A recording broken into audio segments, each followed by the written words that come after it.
आरो गामि सोसननाय आरो समष्टि आरो बिसायख'थिनि उनाव दा नांगौ बादियै फान्ड मोनगोन जोंहा मोनसे खुलुमबाय आंनि गोदान भिडिअ'आव गासैनिसिमबो बिटिआर बायजोनि बर'फोरनि थाखाय गोजोनथाव खौरां बिटिआर बायजोनि सिङाव थानाय बर'फोरनि गामि सोसननाय बिकेडब्लिउएसिनि सिमा आरो बियाब दाफुंनाया थाबैनो मोगथां महर मोननो थांगासिनो मैया मिरु खौसेथि बर' सुबुं आफादनि आफादगिरि मनरन बसुमतारिया बिनि माखासे बाथ्राखौ खौरांगिरिनि गेजेरजों फोरमायदों। थांनाय 27 मार्च 2023 मायथाइनि मंगलबार सानखालि खौसेथि बर' सुबुं आफाद बर' कछारी अनसाय गावहायुङारि खुंथाइ जयै आसाम हायेन आफादनि बुंथिगिरि बिस्वजित दैमारि बिथांनि न'आव आसामनि गिबि मन्त्रि डक्टर हिमन्त बिश्व शर्माखौ लोगो हमनानै बिटिआर बायजोनि बर'फोरनि गामि सोसननाय हा-हु सोलोंथाइनि सायाव सावरायलायो। बेयावनो आसामनि गिबि मन्थ्रिया बर' कछारी अनसाय गावहायुङारि खुंथाइनि बिजाबफोरखौ थाबैनो दानानै होगोन आरो बियाबफोरखौबो थाबैनो मावफुंनानै होगोन होननानै फोरमायथियो। बेखौनो मिरु खौसेथि बर' सुबुं आफादनि मनरन बसुमतारिया खोब गोजोननाय मोन्दों आरो बिथाङा नैबे भिडिअनि गेजेरजों मा फोरमायदों फै जों आबुङै मिथिना लादिनि। बियाबफोरखौ दाफुंनानै थाबनो बिसायख'थि फाथिनांगौ होननानै जोङो 1 नम्बरावनो आसामनि गिबि मन्थ्रिनिसिम दाबि दैखांदोंमोन आरो बेजों लोगोसे आसामनि जिथु सोलोंथाइनि थाखाय जोंनि बिटिआर सुक्तियाव थाफानाय 6.3 क्ल'ज एजुकेसननि सायाव जों सावरायदोंमोन आरो बेजों लोगोसे हा-हुनि जेब्ला 2006नि जिथु फरेस्ट राइट एक्ट बे एक्टनि सायाव जों सावरायदोंमोन आरो बेजों लोगोसे जोंनि बर' कछारी वेलफेयार अट'नमास काउन्सिलाव जोंनि जिथु रां बावजा बेखौ बारायनो थाखाय जों रायज्लायदोंमोन। दा बे सावरायनायाव आसामनि मानगोनां गिबि मन्थ्रिया खोब गोसो होननानै बुंदोंमोन जे बियाबफोरखौ जोंनो थाबनो दाना होनानै बिसायख'थिखौ थाबनो फाथिना होगोन होननानै बुंनायाव जों बिथांनिसिम गोजोननाय फोरमायदों आरो बेबादियैनो थांनाय 2 मे 2023आव जिथु नटिफिकेसन होबाय गामि सोसननाय आरो बियाब दानायनि थाखाय बेनि थाखाय जों आसाम सोरखारनिसिम रोजा रोजा साबायखर बावदों। जिहेतु जोङो बिटिआर सुक्तिनि आधाराव 2020 मायथाइनि 27 जानुवारियाव जिथु 3थि बर' गोजोन गोरोबथा जालांबाय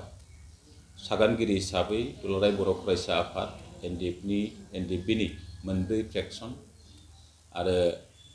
जों खौसेथि बर' सुबुं आफाद इउनाइटेड बड' पिपल्स अर्गेनाइजेसन जथायै जि सागान होबाय जि सुक्ति जालांबाय बे सुक्तिनि आधाराव जों जिहेतु बर' कछारी वेलफेयार अट'नमास काउन्सिल मोनबाय बे काउन्सिलखौ गोख्रों महरै दाफुंनायानो जोंनि खौसेथि बर' सुबुं आफादनि थांखि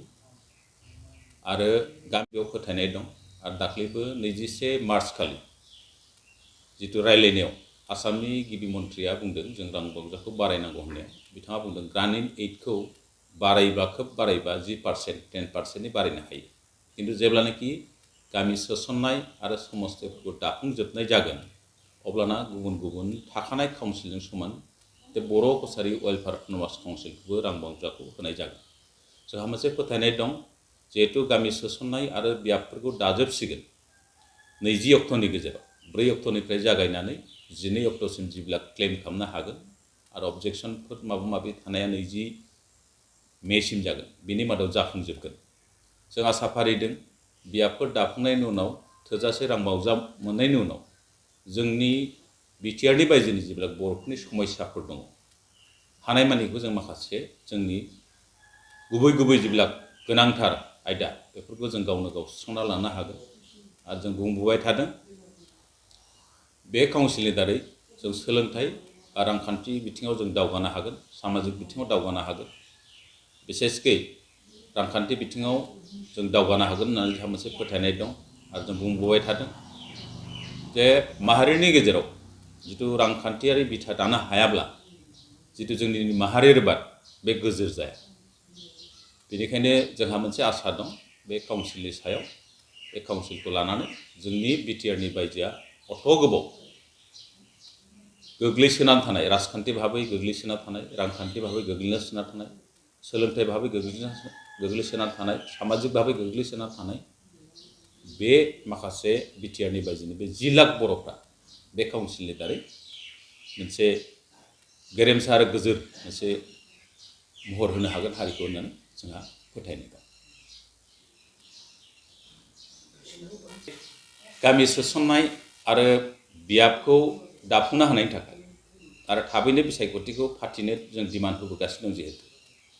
गिबि खेब हिसाबै गामि सोसननाय आरो बियाब दानायनि थाखाय जों मानगोनां आसामनि गिबि मन्थ्रि डक्टर हिमन्त बिश्व शर्माखौ जों गोजोननाय बावदों बिथांनिसिम। आरो बेजों लोगोसे जोंनि आसाम आयेन आफादनि बुंथिगिरि मानगोनां बिश्वजित दैमारि बिथांनिसिम मान बावदों।